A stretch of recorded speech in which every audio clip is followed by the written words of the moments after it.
relationship with them. Collecting a blood sample is just one way to make sure our whales are staying healthy. Another important diagnostic is weighing our whales. We can weigh the whales by asking them to slide their bodies up and onto a giant killer whale-sized scale located in another habitat. Now, when our whales slide up onto a slide-out area like you see right here behind me, you'll notice that a portion of their body, from their dorsal fin all the way down to their tail flukes, remain in the water. This is what we call the peduncle. It's the powerhouse of the killer whale. It's extremely muscular and extremely heavy.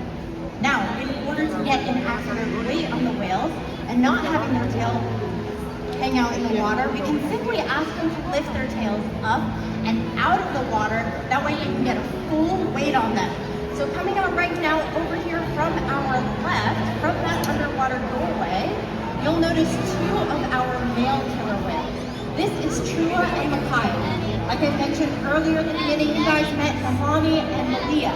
Now Nalani and Malia are both adult females. They weigh anywhere between 5,000 to 6,000 pounds, which is pretty average for a female. But males like Trua and Makayo is about 6,400 pounds, and Trua, our largest male, is just over 8,000 pounds. So you can imagine that is a lot of weight to get up onto that scale, but that's why we train these important behaviors.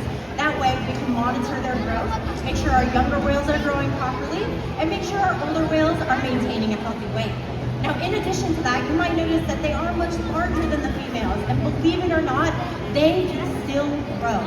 Adult male killer whales can average anywhere between 10 to 12,000 pounds, so Makayo can get to be about double his size right now. Now, for those of you who've been to Orca Encounter before, you might know that our show runs in a couple of different segments. During our opening segment, you get to see a lot of high energy behaviors, big jumps like you saw right here in the center and over here to the perimeters as well, and we call those exercise behaviors. We'll talk about those in just a little bit.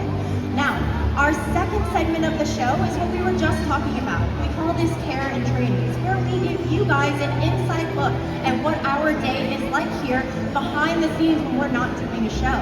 Husbandry is something very important that we do multiple times a day, every single day. And that's because it allows us to properly care for our whales. Now, during our care and training segment, we'll normally demonstrate that present, where we'll show you what it looks like when we draw blood. We'll also sometimes demonstrate that weight where the whale slides up right here. And it looks like right now what our trainers are doing are attempting to call them over to see if they would like to participate. Now, I do have a pop quiz question for all of you guys. Is it okay if our whales choose to not do something if we ask them to? Absolutely, and that is what you guys are getting a chance to see right here. And that's what's so amazing about working with animals, especially killer whales, is they have the choice to participate in a show, a training session, a husbandry session. It's all completely up to them. It looks like at the beginning of our segment that the whales came out and they wanted to hang out in this environment on their own. We attempted to do a weight right here in front of you guys, and like I said, they chose to swim around and hang out by that underwater doorway where they can chit chat with some of our females over on the other side.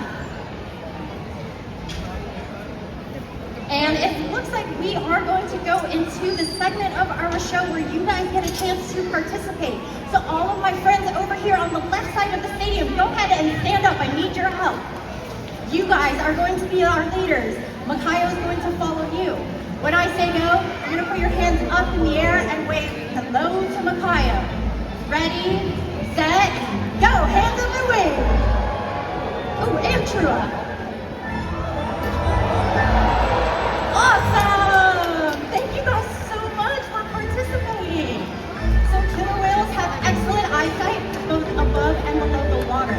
They can often be seen spy hopping or jumping completely out of the water to get a better look at things. We're going to demonstrate this over here on the right side. So I need you guys to stand up and cheer our whales on. Go ahead and up on your feet. So here they come in 3, 2, and a half, and 3/4, and 1. Go ahead and give them a cheer anyway. And guys, again, this is a great example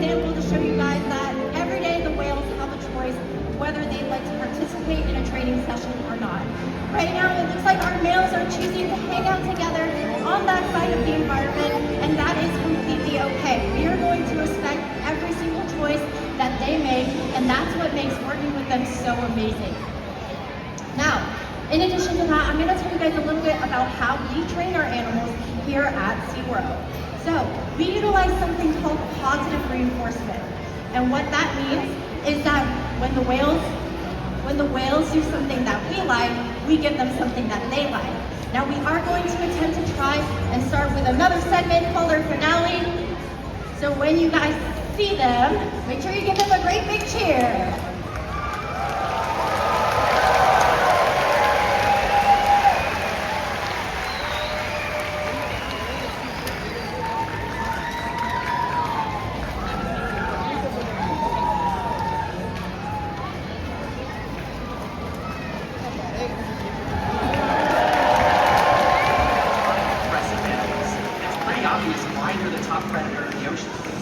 That means killer whales are invincible, right?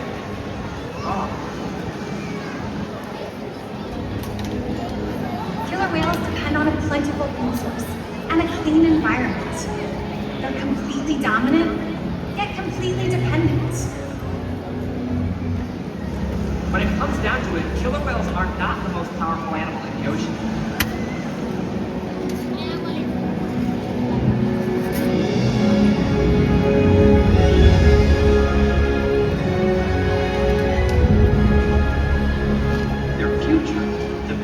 You.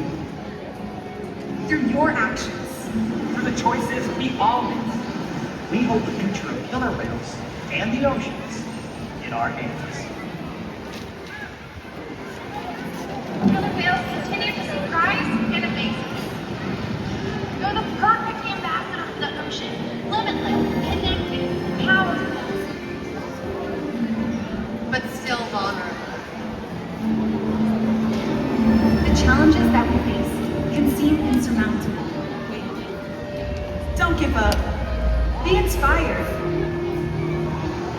The ocean needs our help, and that seems overwhelming. But together, we can make it happen. There's so much to learn. So much to protect. So much to explore. The killer whale story is still being written. And there are simple things we all can do to make a difference. All it takes is one choice. One positive act. One ripple that can grow and grow and change the world. Together, we've got this.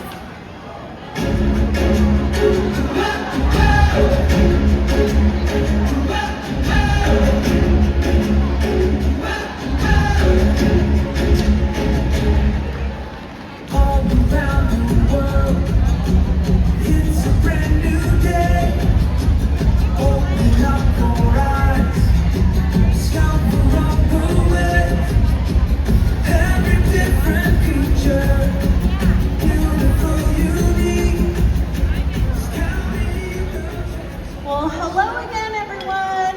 As you can see, we did try to ask our male killer whales to come over us to the stage to see if we can continue along with our finale segment. It looks like they're still more interested in interacting with each other, this time in a different environment over here on the side.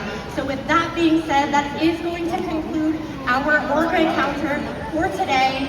We would like to invite you guys to try and come back for 3:30, but most importantly, we hope you guys have an amazing rest of your day right here at SeaWorld. Goodbye, everyone.